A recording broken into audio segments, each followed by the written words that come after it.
Suspense. And the producer of radio's outstanding theater of thrills, the master of mystery and adventure, William N. Robson. In a niche all his own, apart from other great tellers of tales of terror, stands the moody, dark, and devious genius, Edgar Allan Poe. Obscure and ambiguous, the rolling periods of his prose are not for the casual reader, no more than for the casual listener. But for sheer suspense compounded of horror piled upon horror, literature offers nothing more awful than The Pit and the Pendulum. The terror of the Black Pit would have sufficed a lesser imagination, but to this, the macabre intellect of Poe added the inescapable doom of the razor-sharp pendulum, and then piled on the rats and the moving walls of red-hot iron until the edge of the unbearable is reached. Can you take it? Can you listen through the next half hour? Try. Try to listen to Mr. Vincent Price, starring in The Pit and the Pendulum, which begins in exactly 1 minute. This is Bob Wright with the answer to the greatest challenge in cigarette history. The challenge was, can a cigarette be made that will give decidedly better filtration and also give easy draw with full, natural tobacco flavor? The answer is Kent. Kent with the revolutionary new micronite filter that gives Kent decidedly better filtration, definitely less tars and nicotine than any other leading filter brand. Kent, filters, best. The answer is Kent, with the full, rich flavor of the world's premium quality natural tobaccos and an easy draw. Yes, of all leading filter brands, Kent filters best. Kent filters best. Tomorrow, pick up a pack of Kents with a revolutionary new micronite filter and enjoy the most important advance in the progress of filter smoking. Kent filters best. And now, Mr. Vincent Price stars in Edgar Allan Poe's immortal story of punishment by terror, The Pit and the Pendulum. A tale well calculated to keep you in suspense.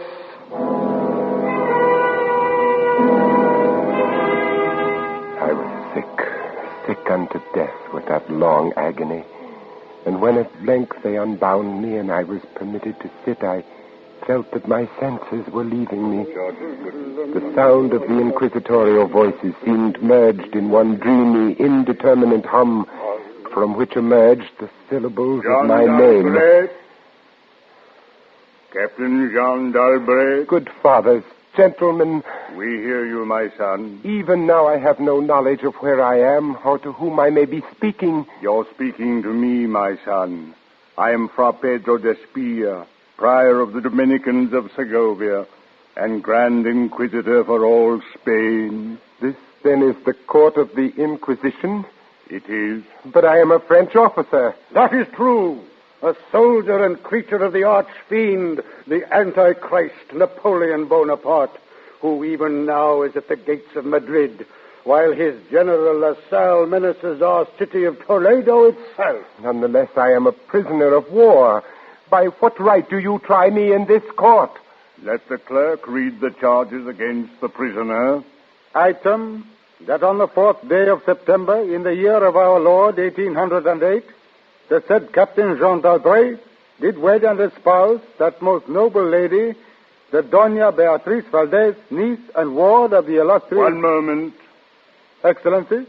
This marriage was a deplorable thing, if you like, but lawful marriage, however regrettable in a case like this, is no sin nor crime. There are other matters in the indictment. Then continue, but give us nothing that is not material.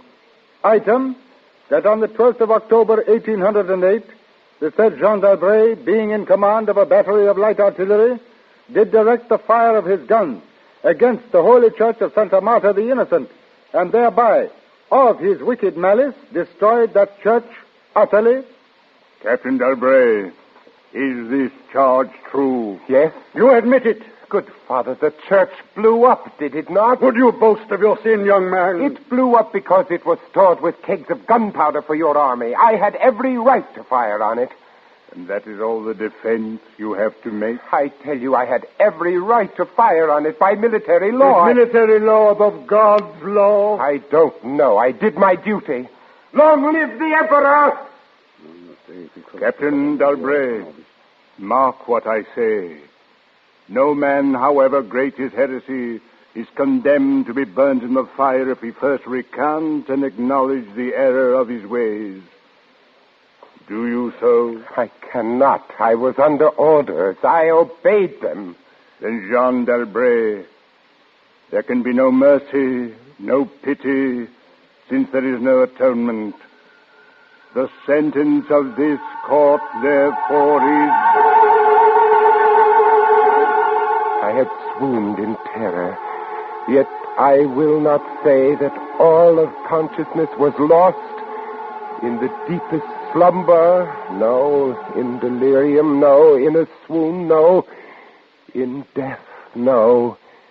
Even in the grave, all is not lost. Else there is no immortality for man.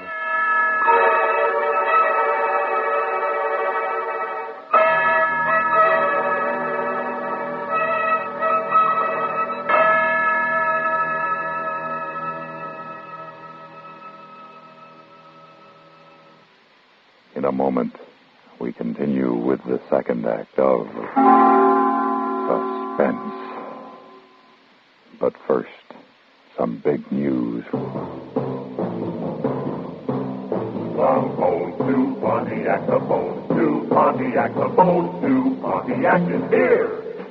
With the Pontiac front seat that lets you in the back seat. Pontiac automatically moves up and back just like that.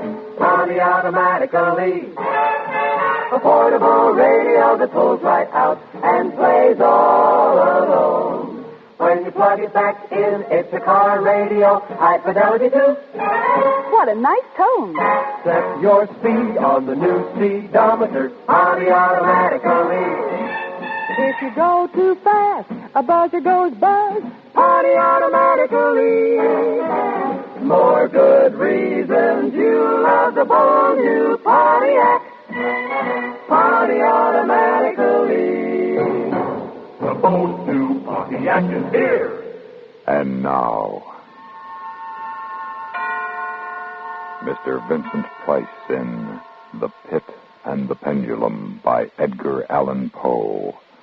A tale well calculated to keep you in suspense.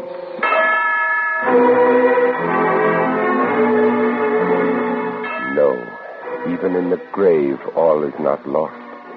There were shadows of memory which told me indistinctly of tall figures that lifted me and bore me in silence down, still down, until a hideous dizziness oppressed me at that descent into the earth. There was a vague horror at my heart because of that heart's unnatural stillness. Then, as consciousness swam back to my wits again, darkness, a damp stone floor and darkness. Oh, Beatrice. Oh, my wife. Did you call me, John? Beatrice. You here in the dungeons of the Inquisition? No, my poor Jean. I am only here in your imagination. Am I mad, then? No, but your brain is fevered. You only think you hear me. I hear you clearly. You won't leave me. As long as I am in your heart, I shall be here. Have they chained you to the wall? No, they've taken away my uniform. They've given me sandals and a robe of rough cloth. But I'm unchained. Beatrice, suppose they have buried me alive. Have courage, Jean. You must have courage. Then tell me where you are now, Beatrice, in the flesh, I mean. In the old house by the olive grove, scorned of my people. Yes, I know. Each morning I climb to the hilltop and watch for them. Yes. Sometimes I think I hear gun wheels rumble in the hills and long moving columns with the red dust rising above them. Go on. First come the heavy cavalry in plume-crested helmets, on their flanks wheeling like hawks, light hussars in blue and scarlet, and behind them in a glitter of bayonets, as vast as light points on the sea, rank upon rank, the long gray coats and tall bearskin caps. And the old guard and the grand army. It's only a vision, my dear one. They do not come. Will they ever come, Beatrice? I cannot tell. Then I must face what has been prepared for me. Can you stand up, Jean? I think so. Then walk. Walk as far as you can. Measure the limits of the cell if this is not a tomb. I'll try, Beatrice. I'll try. This robe impedes me, and the floor is treacherous with slime, but I'll try. Look out! Oh. Jean! Oh. I'm all right. I fell on my face. The robe tripped me. But... What, Jean? But my hand is in front of me, lower than my face, but I feel nothing. Nothing, Jean. It's a pit. A deep circular pit, and I fell on the very edge of it. They would have had you walk into it. Yes. But you didn't. You're saved, Jean. Saved, Beatrice. Saved. My torture has been merely postponed. At last, a deep sleep fell upon me, a sleep like that of death. How long it lasted, I know not. But when I opened my eyes once again, I could see. Yes, see. My prison was large and lofty, its walls formed of massive iron plates. A wild, sulphurous luster, I could not trace its origin, lit up the dungeon and the circular pit. I could see, but I could not move. I lay on my back on a low framework of wood, securely bound by a long fastening resembling a surgical bandage. The bandage passed round and round my body, leaving at liberty only my head and my left arm. With much exertion, I could supply myself with food from an earthen dish on the floor beside me. It was meat, highly seasoned, and there was no water. Beatrice, where are you? I am here, Jean. Your voice sounds stronger, and I can see you. You are weaker, my dear, and more fevered. Look, Beatrice. Where? At the ceiling of this room. 30, 40 feet up. What do you see? I see, painted on the ceiling, a figure of Father Time. Yes, but this Father Time carries no scythe. He carries instead what looks like a gigantic pendulum from an ancient clock. And the pendulum is moving. The painting cannot move. But I swear the pendulum did. It swung a little back and forth, just like a real pendulum. Beatrice, take care. Take care of what? Take care of the rats. The rats from the pit. They're swarming out in dozens. You can see their eyes flicker. What do they want? They have caught the scent of the meat in the dish beside you. They'll not get it. Go! Go away, you vermin! Au revoir, Jean. Au revoir. Beatrice, where are you going? I can hardly hear you. You are sending me away, Jean. I'm sending you away. My poor loved one. You can't bear to see the rats running about my feet, can you? Even when you know I'm not here. Beatrice. It is true, Jean. You are sending me away. Yes, it's true. In a cell swarming with vermin, there are others I would rather see here. I would rather see. If you call me Captain d'Albret, then in spirit I am here. Go. I command you, Fra Antonio, go! Not until I have first told you what is in store for you. Which is? Listen. Do you hear anything? Yes, I hear something. Turn your eyes upward. Look at the ceiling. The pendulum. Aye, the pendulum. It is descended. Only a foot or so as yet. As you notice, it is not really a pendulum. No? No. Its underside is a crescent formed of razor-sharp steel. You mean... A ponderous weight, Captain Dalbray. Its movement is slow now, but soon it will take on momentum. It will swing wider and wider, and with each broad movement, it will creep a trifle lower. The steel is directly over me. Yes, above the region of your heart. How long before? You need have no immediate fear. It will not be too soon. But how soon? Who can tell?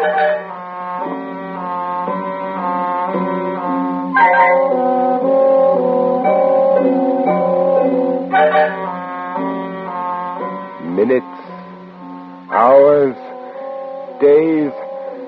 Who can say how long it was?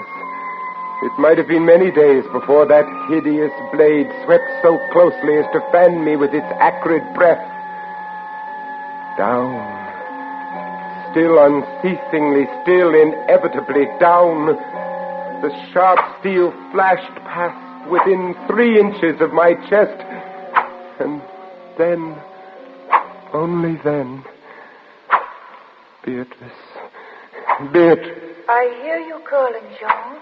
I am here. Oh, Beatrice. Is there no hope, my dear? How can there be?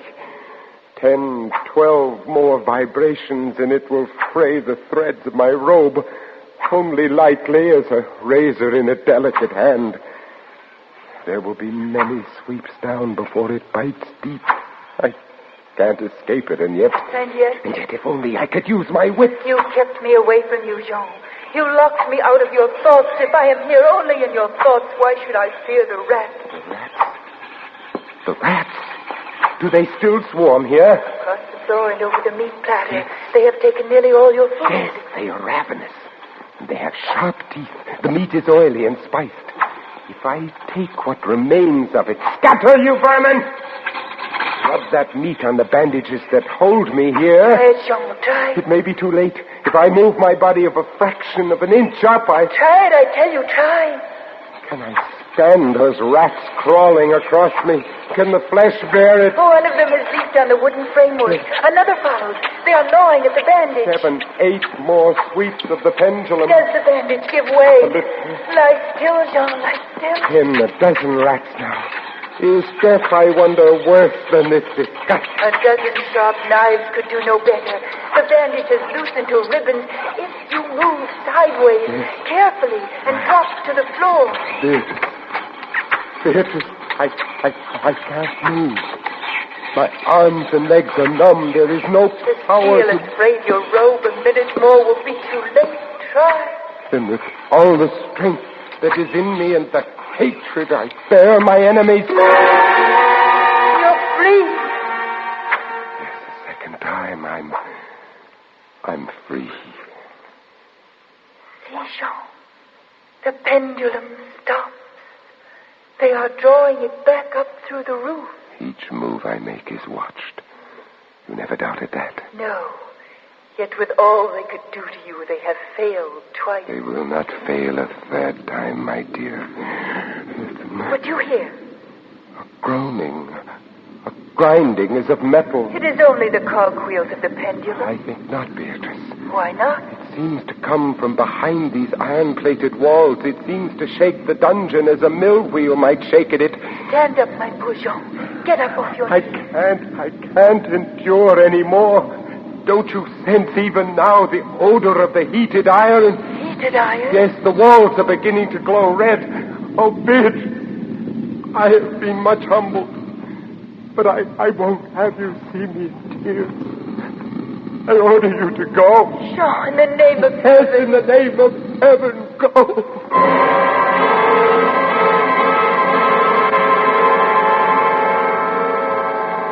In just a moment, we continue with the third act of Suspense.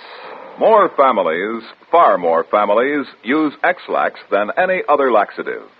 X-Lax is the preferred laxative for one important reason.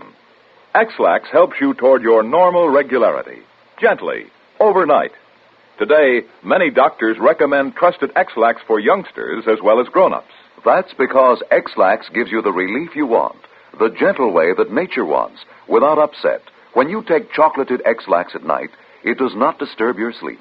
And X-Lax is so effective that the next morning you'll be well on your way toward your normal regularity. Seldom, if ever, will you need X-Lax the next day. Little wonder that of all the laxatives made today, tablet, powder, or liquid, X-Lax is the most popular. Next time, any time that you or any member of your family needs a laxative, make that laxative pleasant-tasting chocolated X-Lax. Introductory size, only 15 cents. And now, Act 3 of The Pit and the Pendulum, starring Mr. Vincent Price. A tale well calculated to keep you in suspense. Suffocating heat pervaded the prison. I could draw no breath of air into my lungs. Against the lume of that fiery destruction, the thought of the pit and its coolness came like balm. Does the pit please you, Captain Dalbray? You again? Do you find its contents pleasing? Not the pit. And how shall you avoid it? Look! This dungeon has changed its shape. That is true. The walls are closing in. It was formerly a square, and now it is flattening slowly towards the center to force me into the pit. Of course. It will force you along with me. Again, apparently, you must be told, Captain Dalbray, that you are speaking only to your own sick fancy. I am not here at all. Farewell. Now, flatter and flatter grew the red-hot walls. I shrank back, but the closing walls pressed me relentlessly onward toward the loathsome pit. At length, for my seared and writhing body, there was no longer an inch of foothold. I screamed once. I tottered on the edge of the pit. I averted my eyes. Then there was a discordant hum of human voices, and then a loud blast of many trumpets. The fiery walls rushed back. An outstretched arm caught my own as I fell fainting into the abyss. It was that of General LaSalle. The French army had entered Toledo. The Spanish Inquisition was in the hands of its enemies.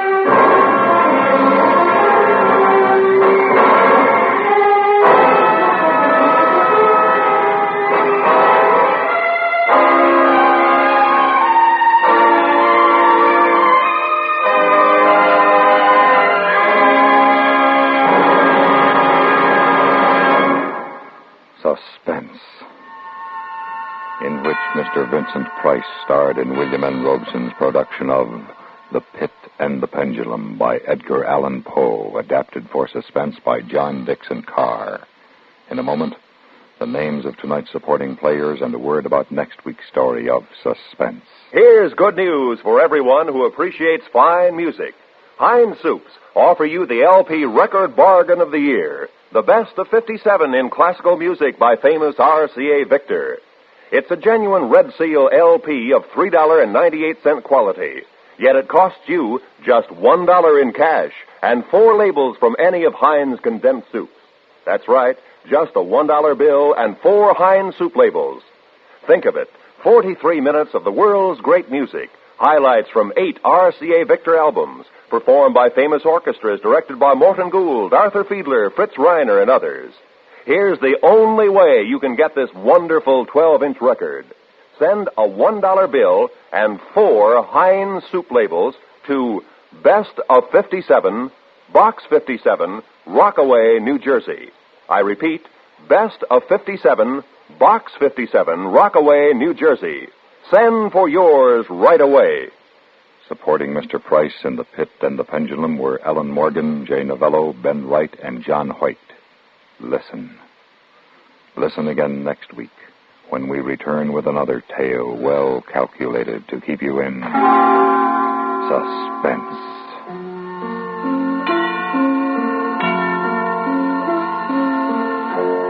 America listens most to the CBS Radio Network.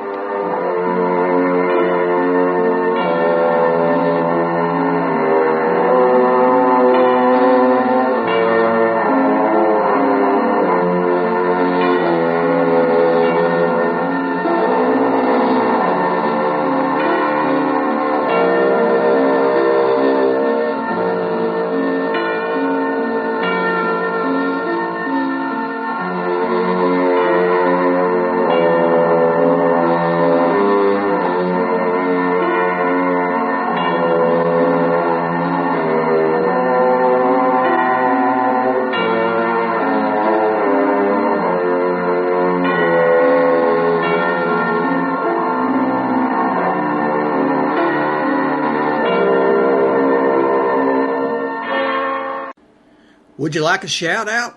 Leave a comment in the section below. Tell me who you want to shout out to, who you want to shout out from, and we'll get it up here for you. Hey, we want to say thanks for tuning in. Please like and subscribe so you don't miss any. You got a lot more of these up there. Go check them out under the playlist. Leave us a comment. Tell us what you want to see, what you think, and we'll see you next time.